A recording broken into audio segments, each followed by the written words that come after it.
Today, we recap the Red Series, see what's happening down on the farm, and preview the upcoming series versus the Cubs. You're listening to the Bucko Banner podcast, brought to you by the Just Baseball Media Network. Scotty, cue the music. Rockin' 101, she compliment my taste. Whiskey in my lemonade, cause I like the way it tastes. Best seats at the Pirates game, they let me run the base. Yeah, my time is like my money, cause I can't afford to waste. Wifey is a lawyer, take my date to my dates. Or the steak by the plates. Adam, 4 straight days at PNC Park, and we're back. I'm not going to lie, I'm pretty tired. It was rough. Today was rough. I was trying to find the desire to keep moving forward. Same. After just out of it. Third inning, we knew we needed to get more content. We had some videos we needed to wrap up. It was a struggle today because you didn't have anyone drunk out in center field. No one. It was all kids. It was all kids. One might say none of the kids were drunk. I just want to note that. That's a whole separate issue. It's a whole separate issue. Too many kids, not enough drunk 20-year-olds that wanted to get on a mini mic. Yeah, but we got some content and we saw a great game, which we'll get into in a little bit. But great game. Yeah, for the most part, bad baseball, like all around between the Reds and the Pirates. There was just a lot of dumb decisions made on both ends, whether it was base running or just like the throws made from the outfield or poor at bats. You could see why the Pirates are the Pirates and the Reds are the Reds, and why they're both at the bottom of the Central right now. They were able to pull out 3 or 4. Awesome.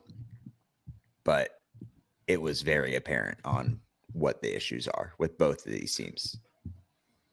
Yeah, absolutely. I mean, to be honest with you, maybe I'm being biased. I think the Pirates are a better team. You said it. You said it last episode. I did. And I kind of was like, we'll see. They are.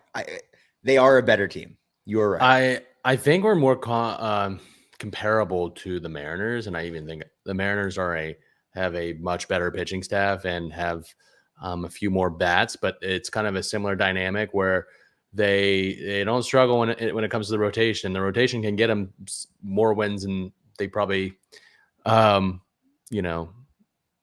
but the bats really struggle, and that's going to be a point of emphasis this offseason. But yeah, I think the Pirates are a better team than the Reds. If you get past that starting rotation, Hunter Green's been on the IL. Lodolo was pretty good on game 1, and we'll talk about that. But if you get in that bullpen, man, it's like you got a good chance of winning this game. Justin Wilson appearance. Oh my God! A couple of times. Playing. Crazy. Well, he was on those like playoff teams, wasn't he? Yeah, I'm almost positive he was. He was on a Fresno State College World Series team. Like he's got to be close to 40, if not 40. Well, he was not good. No. He was not good. You mentioned the Mariners, and I have this highlighted because I wanted to talk about it before we get into this last weekend. The Mariners fired their coach after an epic meltdown to end the season.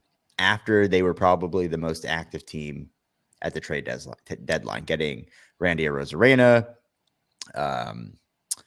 Justin Turner, Victor Robles was signed off waivers, I think. Yeah. So, and then they extended him. Yep. And we've mentioned it before, they have probably the best pitching staff in all of baseball. They fired their coach. They've basically declared their season over. Their hitting coach. And their hitting coach. They're moving on. They're starting their search now. They're on to 2020-25. I just want to note, I don't know if there is going to be a search because they're not giving Dan Wilson the interim tag. I'm sure they're going to be open-minded once the season ends, but I saw a quote the other day, like Dan Wilson is not the interim. So that had to be very calculated then. Mm-hmm. If he was just the heir apparent to service, but it intrigues me because the Pirates had expectations, not anywhere close to the Mariners. They don't spend as much money as the Mariners do. It's not as large of a market.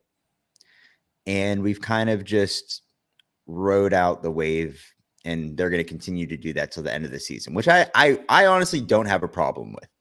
I don't really see the value right now of getting rid of Shelton or Andy Haynes or anyone else on the staff or someone in the front office, because I've mentioned it before. There's value of playing good baseball to end the season, no matter what position you're in, because it sets you up going into next season.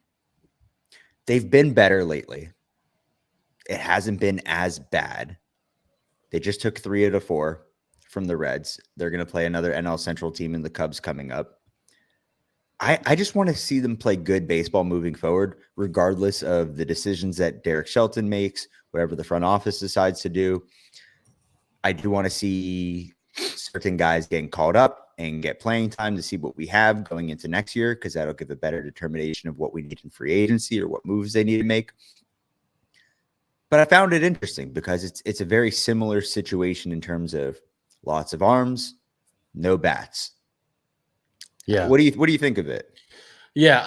I've gone back and forth on the whole, should someone be fired now? And I think I agree with you, because I think the Pirates' main issue is a roster construction issue. It's not necessarily like, I disagree with a lot of things that Shelty does, not everything, but I think he's done the most he can with what he's given. And I haven't heard any stories like obviously we have the Andy Haynes stories from Milwaukee with Christian Yelich. And I mean, you could just watch and see for yourself. Like it seems like a lot of guys don't really have a plan up at the plate. But for Shelty, you don't hear the stories like, oh, he can't control the locker room or anything like that. Now, there were some rumors that Service just lost the locker room. Like guys didn't really feel heard by him. And there was like some critiques there. So, maybe the Mariners were like, all right, we were, first in the AL West all year, and the Astros, and we were like, got a 10-minute head start on the Astros. And in August, they finally passed us up. So like, this can't happen again. And we're going to set the tone now. With the Pirates, it's like, they're in a bad division, and they played. I think they exceeded their own expectations this year. Okay, despite the poor offensive play. So I think they're just going to see what they have, ride it out to the end of the year. If I was a betting man, I think they explore their options in the offseason. I don't want to talk about Shelty's job. I like Shelty, but I would say that they're probably going to explore their options. So similar situations, similar teams, but a little bit different. And like I said, I think this is more of a roster construction issue more than a coaching issue. Yeah. I mean, it's all about who you surround yourself with as well. Yep. I agree with Haynes is probably gone. There hasn't been a plan all year, but if that means Haynes is gone, then it's probably more to come, right? Because usually the manager is making decisions on who they want to surround themselves with, right? Let's get by that and talk about some positives. It was a really unique situation at PNC Park this weekend. They had the Hall of Fame weekend. Manny Sanguillen, Jim Leyland, and Barry Bonds were inducted into the Pirates Hall of Fame. We were there for the ceremony. It was really well done, short, sweet, to the point. The plaques were up. Seeing Barry Bonds in the Pirates Hall of Fame is awesome. Yeah, it's so cool, man. Like, come on. We know the whole steroid issue and him getting in the National Baseball Hall of Fame, but to see him get inducted into a Hall of Fame and being our Hall of Fame is really cool. My dad actually asked me, like, did he get booed? I was like, actually, no. Because I remember as a child when the Giants came to town, Barry Bonds would get booed. Like, he gets booed everywhere. Everywhere. I think the narrative around Barry Bonds has changed as we get further away from the steroid era, and our opinions on that evolve because, and we've talked about this too. Like, yeah, steroid, like it's unethical. But you still have to have the ability to hit a baseball. And Barry Bonds had this unbelievable ability to hit a baseball. You can be as strong as ever, but those steroids aren't going to make you hit 755 home runs. They're going to aid in some strength, but you still have to have that hand-eye, that swing in order to generate loft on the ball and hit that many home runs. And he had an immaculate career. I think we can all agree with that. And Aaron Judge this year, I feel like is like the closest thing we've seen to him. Because I remember growing up, it was Albert Pujols was someone you feared with the Cardinals. Barry Bonds was someone you didn't pitch to. Like I feel like we haven't had that guy until Aaron Judge this year. Yeah, we discussed that, I think, earlier today, because Aaron Judge hit 2 home runs and he's on a chase to break his own record. Barry Bonds' career with the Pirates, let's forget everything after, which I want to get into in a second. His career with the Pirates was unbelievable. Yeah. Outside of San Francisco. Our friend, also named Adam, brought it up. There was no mention of anything that he did outside of the Pirates, which is kind of hilarious because he's hit the most home runs of all time. Yeah. He's probably the greatest hitter of all time. Probably the greatest player of all time, if we're really breaking it down. That was a little interesting. There's no mention of that whatsoever. But it seemed like Barry really embraced Pittsburgh and called it home, and it felt very natural with him being here. The Barry Bonds jerseys were out, which is still, in my opinion, one of the best Pirates jerseys you could buy. My favorite one was the Arizona State jersey that I saw someone wearing. I thought that was pretty cool. Really, really cool. Barry Bonds described hitting in probably the simplest way I've ever heard, and it only works for Barry Bonds. Yeah. He said a catcher just catches the ball with his mitt, right? Oh, I remember. And he said, all I'm doing is just catching the ball with my bat. Okay, Barry, thanks. Right? Like people spend their whole life trying to perfect a swing. He's like, oh no, it's just you just catch the ball with your glove. I'm just catching with the bat. Simple as that. Easy enough. I mean, that's why he had a short stint as the Marlins hitting coach. And as they say, like just because you were so good at it doesn't mean that you can put it into words and teach it. Like it just like comes natural to you. Some guys are different. They might have been really good at it, and they can talk about it and teach it. So yeah, I mean, not saying that his hitting coach career was unsuccessful, but like it was short lived, and it might sound the things that he believes and teaches might sound simpler to him than it does to the vast majority of the population. So I heard a bunch of Yinzers yelling, hire Barry as the hitting coach. It's already been done before. It wasn't great. Yeah. We'll find someone else outside of Andy Haynes. I'd be remiss if I didn't mention Manny Sanguian, which I think is the most special of them all because Manny has been here throughout his career and then throughout his retirement. He's at the ballpark just about every day. He is Pittsburgh, right? He's for Pittsburgh, for the people, for the Pirates. There's not many like that.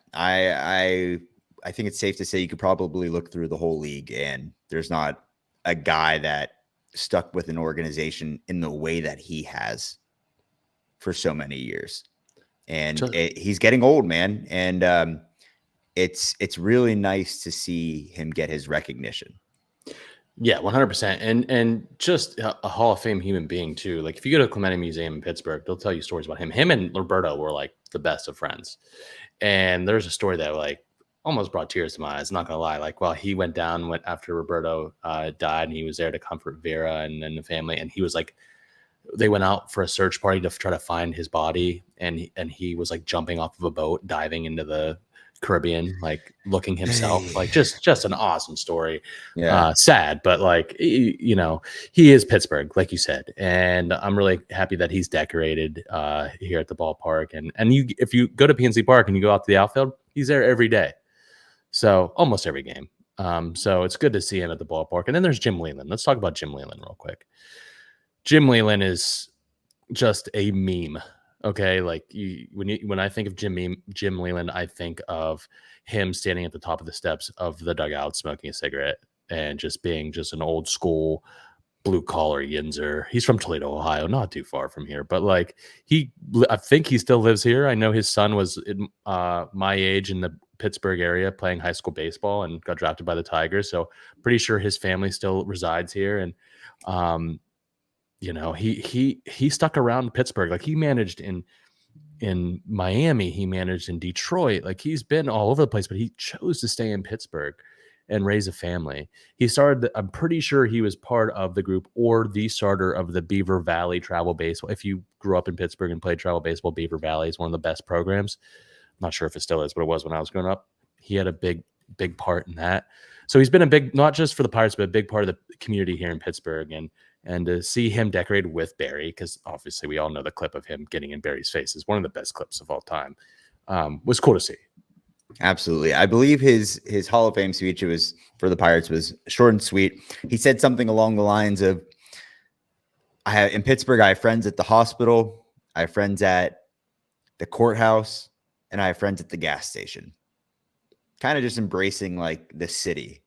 Yeah, it was so cool. It was really cool, and it was so short and simple, yet resonated so much with probably so many people on like the small city, the chemistry that everybody has. And it's such a sports town. We talk about Pittsburgh being like a big little city, and I think he encapsulated that really well in such a short period of time. So really cool to see all of that. The numbers will be out there on the Riverwalk. The plaques are already up. But let's talk a little bit about what happened this week. There was I would say not some. There was a lot of transactions that happened. Ryder Ryan, we called it. He's back in Indy. They signed free agent left-handed pitcher Blake Townsend to a minor league contract. Brady Feigl has a locker at PNC Park. Cool story there. Yeah. You want to get into that real quick? No, I mean, Jack from Just Baseball Network. He's the broadcaster for Indianapolis. He was the first person, I think, that brought him up on the pod, who said, this is a guy you need to watch because he's fascinating. Left-handed guy, throws hard out of the pen from the left side. He almost gave up baseball, went to indie ball, and he's back in pro ball, signed a minor league contract with the Pirates. And I'm excited to see what he has. We've had a few lefty pitchers go down this year. Baraki, Chapman's been a steady presence in the pen. We traded for Jalen Beeks, who hasn't been hasn't been all that great, I guess. So I'm excited to see him get a chance. He's 33 years old. So this is probably one of the last chances he'll get, and I hope he shows out. Jalen Beeks, man, maybe the worst walkout song of all time. Oh, I don't want to listen. You choose what you want to think of it, but the difference between him and Dennis Santana's walk-up song, let's just say Dennis Santana has 21 Savage. Whatever the opposite of 21 Savage is, times that by 1,000, and then that's Jalen Beeks walkout music. And hearing them back to back was unbelievable today. End of the year, minor league season's coming to an end. That means there's a lot of moves that are being made, guys being promoted. Namely, Tamar Johnson is going to Double-A Altoona, where he will finish the year there and then start the year there next year. He's only 20 years old. Michael Kennedy, who we've talked about a lot on this pod. He's been minor league player of the week once or twice. He is going to High-A Greensboro, where he will end the year, and then he will likely start the year there next year. Another high school guy. Some really surprising moves made today after the game. Michael A. Taylor was placed on outright waivers, which basically means a team can pick him up, pay the rest of his salary for the remainder of the season, clearing it off the Pirates' books. If not, he's not going anywhere. He'll finish the season with the Pirates, and then he'll become a free agent. I think somebody's probably going to pay. A team that's competing that wants a guy to plug in the 8th or 9th inning for defense, why not? I think if you claim him too, like this is the only instance in which if you're designated for assignment or waived, that a trade can be made, because if a team places a claim for him, they have like so many hours to like make a trade, and that trade's going to be like cash or low level player. So yeah, I'm a little bit shocked by this. I'm not surprised that they're trying to save money here. That the money part doesn't surprise me at all, but I'm so tired of watching G1 Bay in center field and G1 Bay play in general that I think majority of people would agree that they would much rather watch Michael A. Taylor than G1 Bay. But here we are, cost savings time. Sure. The Michael A. Taylor experiment was definitely a failed one. I remember early in free agency last year, I believe the Pirates made him an offer which was found to be insulting to Michael A. Taylor. And then he ended up signing late in spring training. Just didn't work out. I don't know if it's age or just a down year, but I'm sure he's going to play somewhere next year. It just not a good career as a Pirate. And then sadly, Joey Bart went down with a hamstring injury today, which means Henry Davis is on his way back to Pittsburgh. He was recalled today. You figured that was going to happen at some point. You hate to see it with an injury to Joey Bart. You got to get him reps. He's been pretty much killing it in AAA. He's hitting plus 300. I think he's hitting around 308. He's been crushing. We talk about it all the time. The jump between AAA and Major League Baseball has never been greater. We have to see what we have in Henry Davis. Yeah, absolutely. I would have liked to see Bart and Davis together here these last 2 months. I think Davis needed the time in AAA. Hopefully we see adjustments. Grandal, on a positive side, has hit like 280 over the last month. So I just saw that one today. He's been a little bit on a hot streak. So whatever. Skeens keeps his catcher, and then Henry Davis gets another opportunity. So we'll see how that goes. I don't know how serious the Joey Bart injury is, but given at this point in the season, you got to think that he's almost done. Why risk it? Why risk it? Yeah, maybe back last week or two, but hamstring is nothing to mess around with. As you know, both of us probably know about a hamstring. It's not fun, and you're always really hesitant to come back and go full speed. So as a catcher, I hope they take the time with him to get him better. All right, Scott, let's get into the game recaps versus the Reds. Thursday was Skeens Day, got off to a hot start, 7-0 win. Skeens, 6 innings pitched, 2 hits, 1 walk, 9 strikeouts. He has an ERA of 2.16, 12 whiffs. People were concerned about the velo going down, the control. I think he put that to rest, right? He was hit hard only once the entire game. He only threw the curveball. We talked about it before. He threw the curveball like 25 times in the past week. Only threw it 3 times. Picked off Ellie De La Cruz, which became a theme over the weekend. I think you tweeted Ellie De La picked off. I guess, I mean, if you're going to steal a lot of bases, you got to take risky leads, but his move is unbelievable. I think he's picked off Ellie twice too, by the way, this year. He's so quick. Yeah. He's so quick. On the other side was Nick Lodolo. Pirates have struggled with him in the past. He only went 4 2/3, 2 hits, 5 earned, 3 walks, 9 Ks. He was hit hard 3 times. You had a bullpen of Ben Heller and Hunter Stratton, who eventually went down at the end of the week with a really bad knee injury. You had a Grandal home run again in this one, and that'll kick off the week of him playing really well. Brian De La Cruz had his first 3-hit game as a Pirate, bases clearing double. And then Reynolds with 2 hits, team 3 for 9 runners in scoring position, 5 left on base, 14 strikeouts. They won 7-0. They struck out 14 times, and they walked 3 times, 7 hits. Here's the difference. They struck out 14 times, but they had 5 2-out RBI hits, 5 of them, which they usually do not come through in those types of situations. Yep. So they did the job. You got to put up runs when Skeens pitches because it gives you the best opportunity to win. And they did that here. So off to a hot start on Thursday. Yeah, man, Skeens looked really good. It's so fun watching him. And we were sitting on the first base side when he picked off Ellie. It was a thing of beauty, man. He almost had it. He threw over twice. He almost had him the first time, and the second time he was nailed. So, we have the treat as Pirates fans. I know we don't get a lot.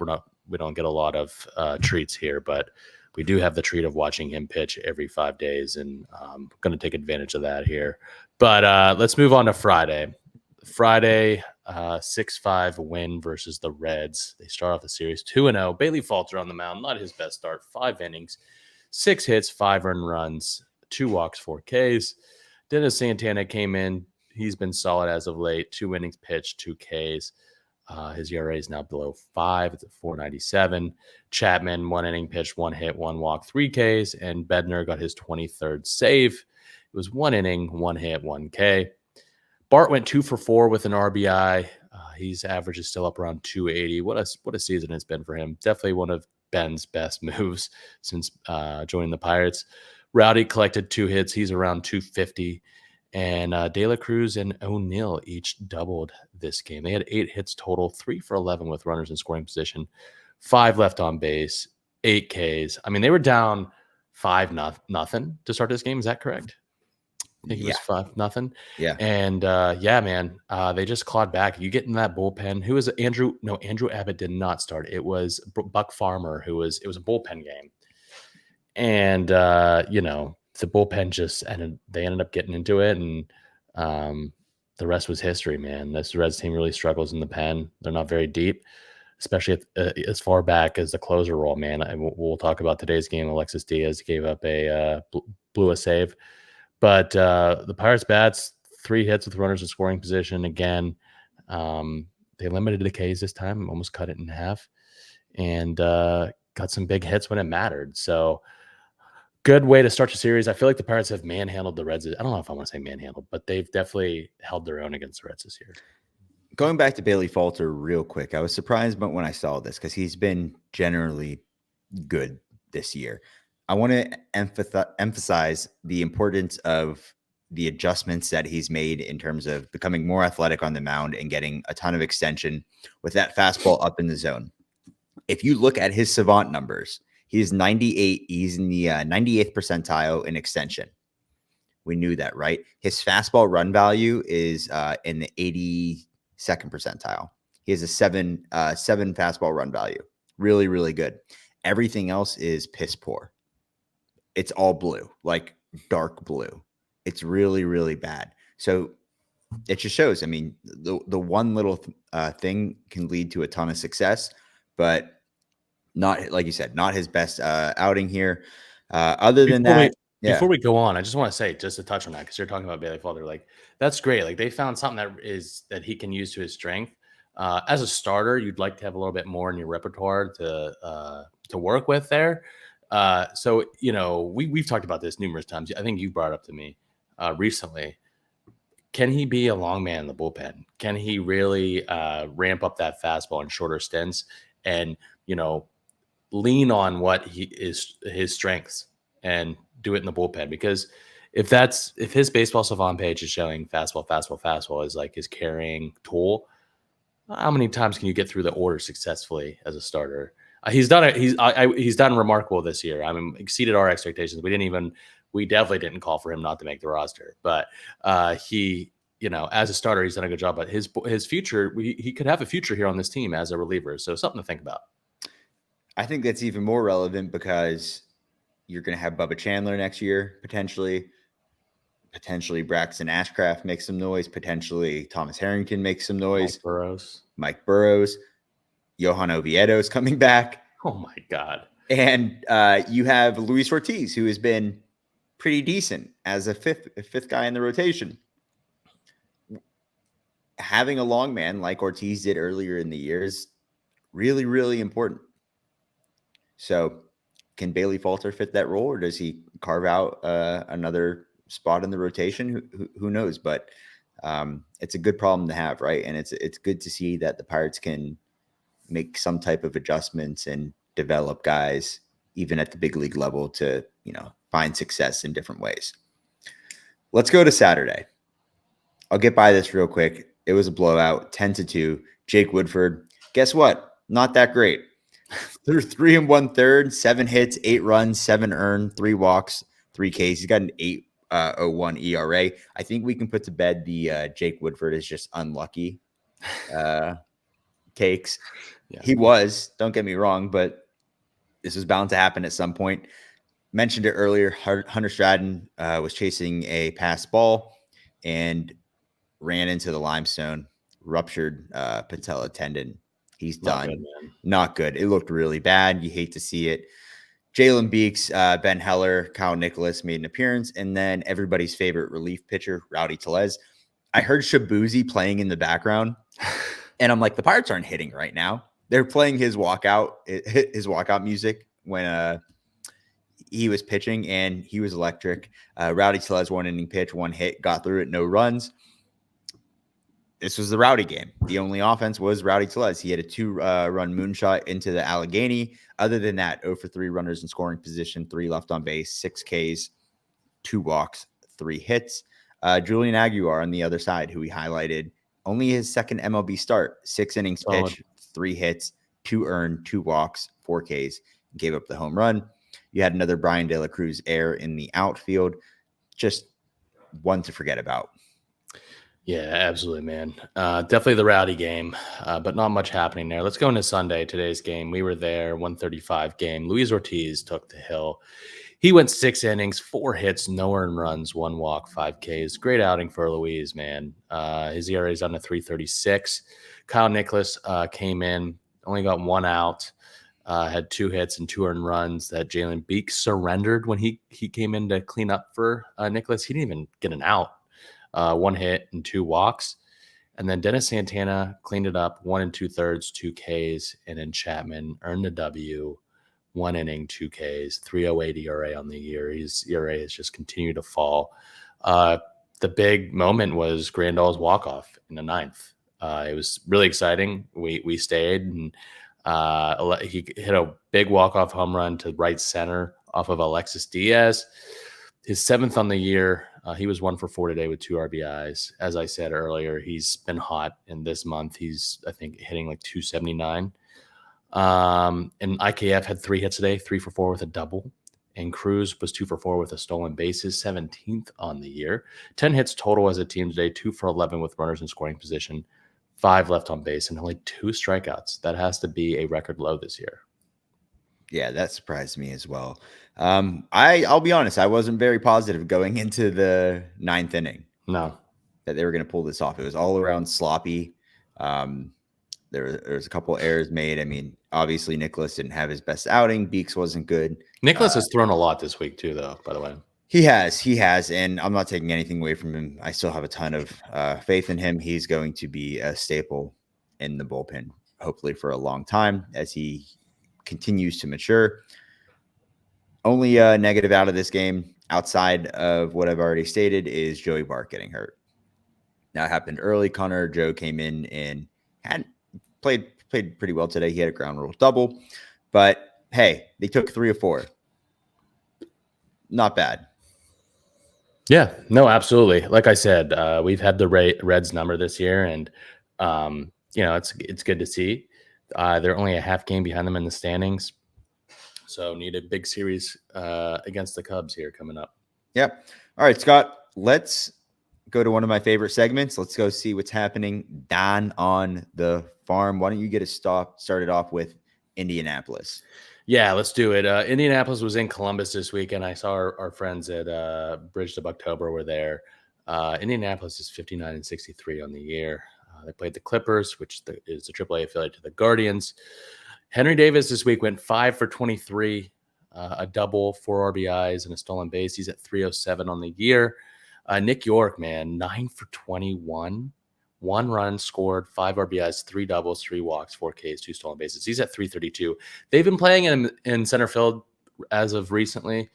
He didn't play today, and Michael A. Taylor was just outright on waivers. So is there a Nick York coming to Pittsburgh? I don't know. We'll see, because we don't have the corresponding move for MAT yet. Billy Cook was 3 for 19 this week, not his best week. 1 run scored, a double, 4 walks, stolen base. He's at 287 on the year. Tuesday, Jared Jones made what we think is his last start in AAA. 5 innings, 1 hit, no runs, 10 Ks. And then Wednesday, Mike Burrows went 4 innings, 5 hits, only gave up a run and 4 Ks. Thursday, Bubba Chandler went 5 innings, 5 hits, 3 earned runs, and 6 Ks. He has a 1.5 ERA in AAA since getting the call up. Barucki and Holderman each had an earned run, and Majinski gave up 3 earned runs in the 2/3 of an inning. So just some notes on some big league arms. Nicky G hit a solo shot, his 5th of the year in AAA. Peggy had 2 homers. He's got 11 this year. Friday, Thomas Harrington went 6 innings, 2 hits, 1 earned run, and 6 Ks. Nick York and Henry Davis each collected 2 hits and a double each. And then on Saturday, we got Swinsky, who's had a rough go of it in AAA. He went 2 for 4 with a double and a home run, his 3rd on the year. He's batting 180. And then lastly today, Majinski went 1 2/3. He gave up a hit and 2 Ks, and Barucki went 1 inning and had 3 Ks. So Indianapolis definitely been playing better ball down the stretch here. Their season's probably 2 weeks, got about 2 weeks left. So we'll definitely keep tracking Nick York and Billy Cook, as we know that Henry Davis was called up. But what happened in Altoona this weekend, Adam? They were at the Richmond Flying Squirrels, the AA affiliate for the San Francisco Giants. Tuesday, Anthony Solometo took the mound 4 1/3, 2 hits, 2 earned, 4 walks, 5 Ks. Sung Shae Chang hit his 11th, and Kirby Pichardo hit his 10th home run on the season. Friday, Dominic Parachi, 6 innings pitched, 4 hits, 1 earned, 2 walks, 4 Ks. Drake Fellows, 2 innings pitched, 1 hit, 1 K. Kirby Pichardo hit a solo home run for his 11th, and Sammy Siani went 3 for 4 with a double, 2 RBIs. His average is up to 259. And then Sunday, Solometo pitched again, 4 innings pitched, 5 hits, 2 earned, 1 walk, 2 Ks, and a home run. His ERA is at 6.17, which brings us to High A Greensboro. We have Greensboro playing the Asheville Taurus, the single A affiliate of the Houston Astros. Tamar Johnson, we just learned of his call up to Double A. 6 for 21 this week, 3 runs scored, a double, a home run, 5 stolen bases. He's got 20 on the year, by the way. Mitch Jebb went 8 for 23 with 4 runs scored, 3 RBIs, a double, and 4 stolen bases. Mitch Jebb probably has like 40 stolen bases. I swear he's got one every game. Tuesday, Derek Diamond went 6 innings, 1 hit, no runs, 6 Ks. Then on Thursday, JP Massey, a name we haven't talked about as of late, 5 innings, 2 hits, 2 earned runs, 8 Ks, 5.05 ERA on the year. Friday, big game for Carlson Reed. He's been stellar since getting called up to Greensboro. 6 innings, 1 hit, no earned runs, 1 walk, 10 Ks. He's got a .48 ERA in Greensboro. Alessandro Urcolani came in relief through 3 innings, no hits, and 6 Ks. Tremar went 2 for 4 with a double and a home run, his 13th on the year, and had an RBI and a stolen base. On Saturday, Lonnie White, Hudson Head, and Sean Ross all homered. This team has a lot of homers. Lonnie White has 14, Hudson Head has 13, and Sean Ross has 21. And then Sunday, Derek Diamond went 3 innings, 1 hit, 1 earned run, 5 Ks, while Omar Alfonso hit his 2nd home run since getting called up to Greensboro, and Termar stole his 20th bag. Which brings us to Bradenton. Yeah, let's close it out in Bradenton at Lakeland Flying Tigers, the low A affiliate for the Tigers. Johnny Severino, not a great week. 1 for 17, 2 runs with a double, 7 strikeouts.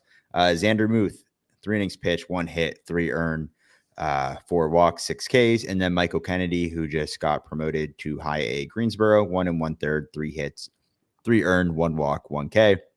Wednesday, our guy Christian Curtis, 3 1/3, 3 hits, 2 earned, 3 walks, 3 Ks. Thursday, newly drafted Will Taylor and Axial Applause each doubled. Saturday, game 1, they had a doubleheader. Rivas went 2 for 3, a double and a home run for his 12th on the year. And then game 2, Gorson goes 3 for 3 with a double and 2 RBIs. And Sunday would be Michael Kennedy's last outing, 5 innings pitched, 2 hits, no earned, 2 walks, and 5 Ks. A nice way to go out. Scott, let's go to our minor league player of the week. Why don't you get that kicked off? Yeah, this week had some names to decide between, but we're going with Carlson Reed. I think this might be his 2nd minor league player of the week. He went 6 innings pitched, 1 hit, no earned runs, 1 walk, 10 Ks. Big week for him. .48 ERA in Greensboro. He gave up his first earned run in his last start. He's been stellar. I think he's got 4 or 5 starts up there. Carlson Reed, man. He's a name that we don't talk about enough. It just shows how deep this system is with arms. But yeah, congrats to Carlson. Really good stuff. I'm excited what I've seen from him this year. Scott, let's get into the Cubs. Yeah. Okay, the Cubs coming to town. They've played them in Chicago this year already. You're going to see some of the same faces coming to town. This has become one of my favorite segments because I like diving deep into who the Pirates are going to face and trying to see what the matchups are going to be like. The Cubs have been having a pretty decent August. They haven't completely sunk. I know they haven't been great this year, but they were in last for a while. They're 3rd in the Central now. They're 65 and 66. They're 11 games back in the Central, only 5.5 out of the wild card. 13 and 8 in August. Monday, Keller versus Jameson Taillon, former Bucco. Taillon in 22 games this year, he's 8 and 8 with a 3.77 ERA and 126 2/3 innings pitched. He's got 101 Ks. His last outing versus the Pirates, 4 2/3, 6 hits, 3 earned, 1 home run, 1 walk, 4 strikeouts on 92 pitches. Here's what you're going to see from Jameson. A healthy mix of pitches here. Four seam, cutter, sweeper, curveball, sinker, change. Granted, he only throws the changeup 4% of the time, and the expected batting average on it is 333. But you're going to see heavy usage of the four seam, cutter, sweeper, and curveball. He's going to sit around 92. His fastball run value is very high, 87th percentile. He's not going to walk a lot of guys. The expected batting average overall on him this year is 253. So, not great, but also not significant. In terms of splits, he's given up 20 walks to lefties this year in comparison to 6 to righties. So I would expect to see a little bit more. I mean, obviously, if we're facing a right-handed batter, Shelton's going to play the splits, but I'd expect to see a very heavy lefty lineup. Versus lefties, 11 home runs, 20 walks, 270 average, 324 on base, 452 slugging. Versus righties, 241, 257, 369. He's going to throw strikes, man. He's going to throw a lot of strikes. He's going to miss middle with the four seam. He likes to start with the cutter a lot. Listen, the only ball he doesn't consistently throw for a strike is the curveball. He likes to spike that a lot. And I think you saw that a lot in the first outing that he had with the Pirates. He could spin it. Jameson's always been able to spin it, and he's going to bounce that off the plate. He's going to fool you. But here's what really stood out to me. Off the four seam, the batting average, not expecting batting average, anything like that. The batting average off the four seam fastball is 291 with an expected batting average of 295. So he's gonna try and get a lot of ground balls, but if you could, get a launch angle here and make contact, it's likely things go your way. Yeah, absolutely. I mean, we know Jameson, right? Second overall pick by the Pirates in 2012 or something like that. He's going to throw the kitchen sink at you. He has 6 different pitches, 3 different iterations of the fastball. He throws a four seam, a sinker, and a cutter, as you mentioned. He's not going to overpower you. He's not going to generate a ton of whiffs or chase. Maybe with this team he will. I don't know. We know how the Pirates are. But he's going to fill up the zone and avoid walks. And we just gotta. We got to take what he gives us. I could see him fooling some of our guys with that spike curveball, but don't let him overpower us. You gotta have some good ABs against him. I feel like maybe stretch him out, make him throw a lot of pitches. But yeah, we faced him already this year, and we'll face him again tomorrow. Dahn versus Keller is kind of a fun matchup too. He was a Bucko, and I'm sure he was here while Mitch Keller was coming up through the system. So it'll be a fun matchup, and this will be a good series because we're only 2.5 behind the Cubs in the Central, and they're in second or third, you said? Third. So yeah. Let's move on to Tuesday. We got Justin Steele. The Pirates starter is TBD, but we think it's going to be Jared Jones, so we'll go with that. Justin Steele last year was one of the best pitchers in the National League, one of the best left-handed pitchers in the league. This year he's 4-5 with 3.07 ERA in 21 games, 125 Ks and a 107 WHIP. In his last 7 games, he's been really good in August, but his last 7 games, he's 2-2 with a 3.93 ERA. And he has a 1.66 ERA in August in 21 2/3 innings, 0.88 WHIP, 31.8 K percentage. So he's been better and better as the year's gone on. He had some injuries at the beginning of the season. I feel like we had his number. We faced him twice in 1 week in May, and the first time was in Skeen's debut at PNC, and we roughed him up a little bit. 4 innings pitched, 6 hits, 6 earned runs, 3 Ks, 3 homers. Connor Joe O'Neill and Michael A. Taylor. I think it was Michael A. Taylor's first home run as a Pirate. Yeah, opposite field, I think. Yep.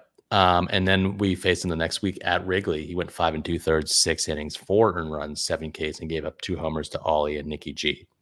So we've 5 homers off of him this year already.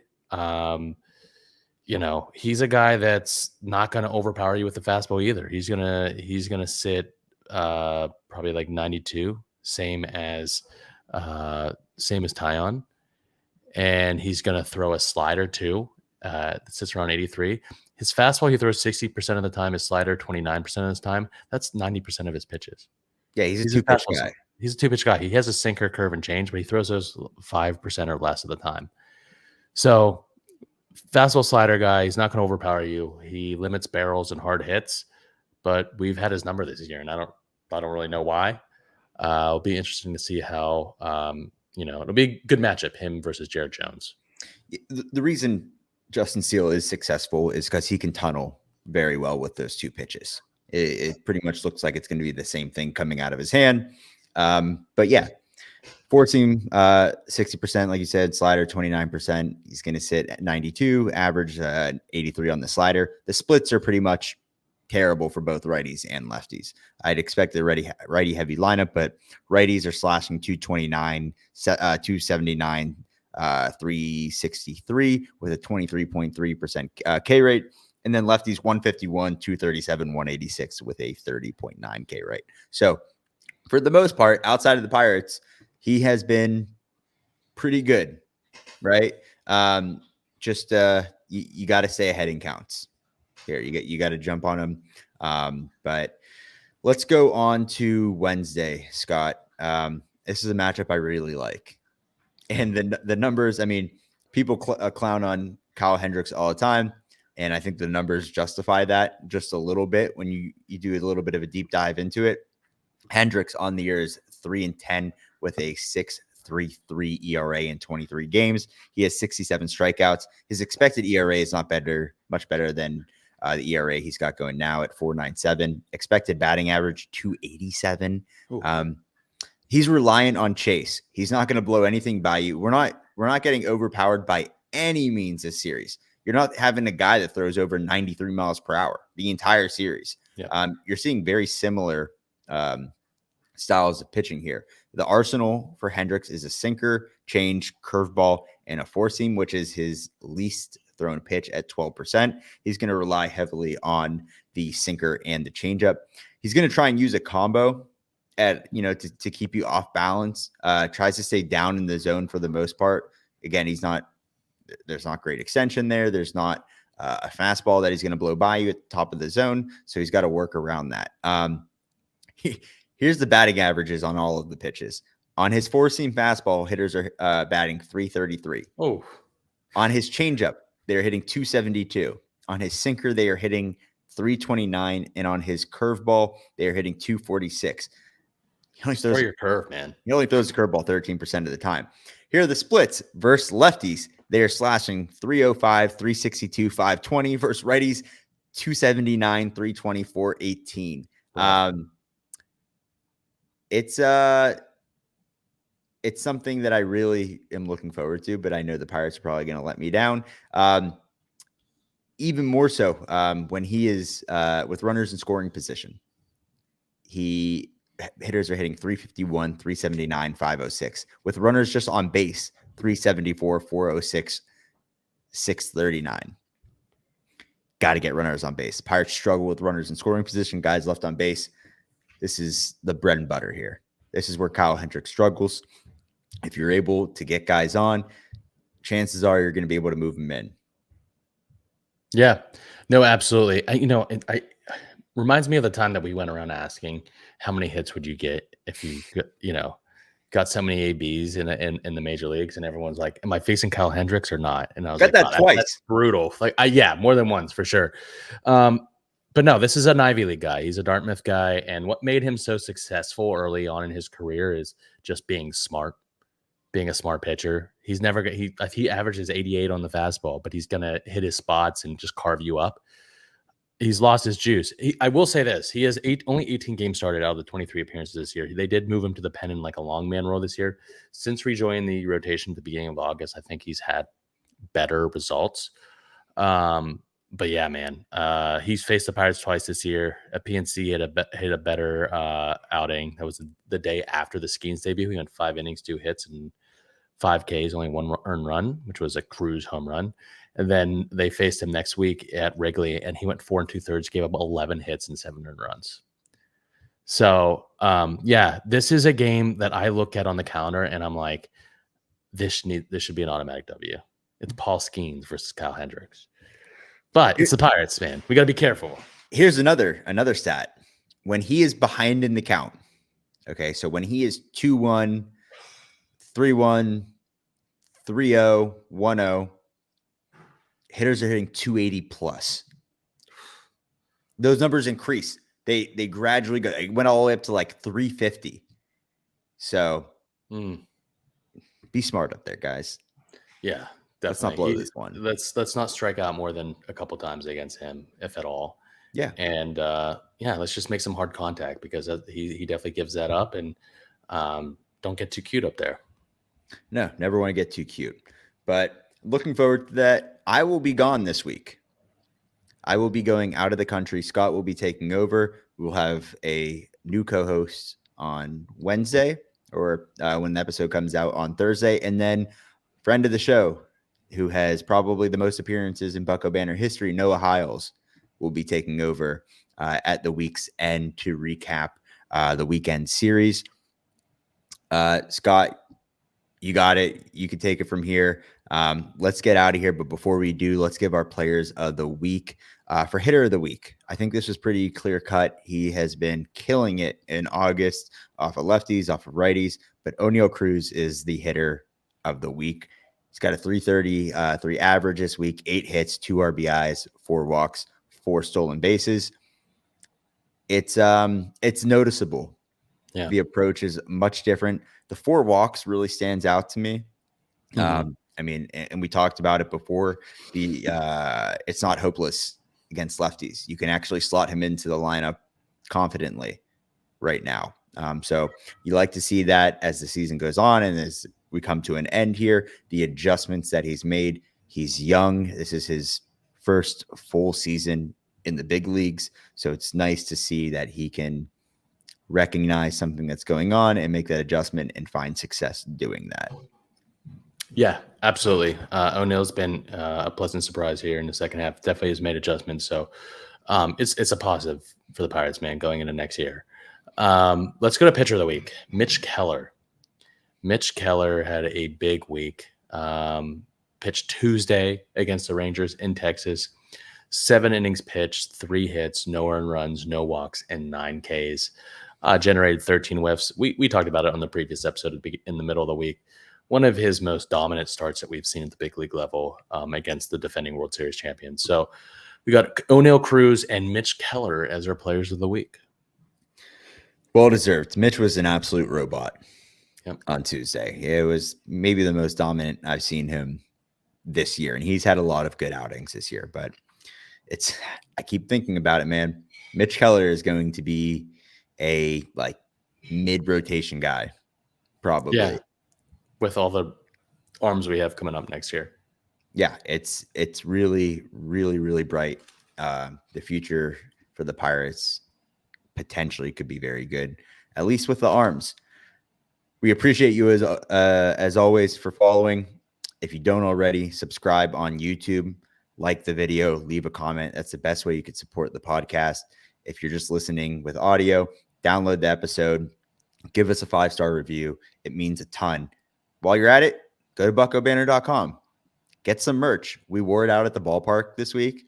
I had my Jared Jones, Natasha Bedingfield shirt. I had my Livy Dunn's boyfriend shirt going on.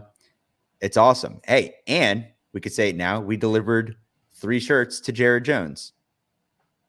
Yeah, pretty cool. Jared Jones ordered 3 of his shirts. So potentially maybe he'll be wearing it. If it's good enough for him, it's good enough for you. Trust me, you want to get these shirts while they're out there. And then the Nikki G shirts, the Rowdy shirts, even the Livy Dunn's boyfriend shirts. Or the Bucko Banner merch. Just go get your merch. Absolutely. Go support us. We appreciate it a ton. Go follow us on Instagram, Twitter. Shoot us any questions. Retweet us or repost us, whatever you want to call it on X. But until then, we will see you next episode. Let's raise it. Raise it. Rockin' 101, she compliment my taste. Whiskey in my lemonade, cause I like the way it tastes. Best seats at the Pirates game, they let me run the base. Yeah, my time is like my money, cause I can't afford to waste. Wifey is a lawyer, take my date to my dates. Or the steak by the plates and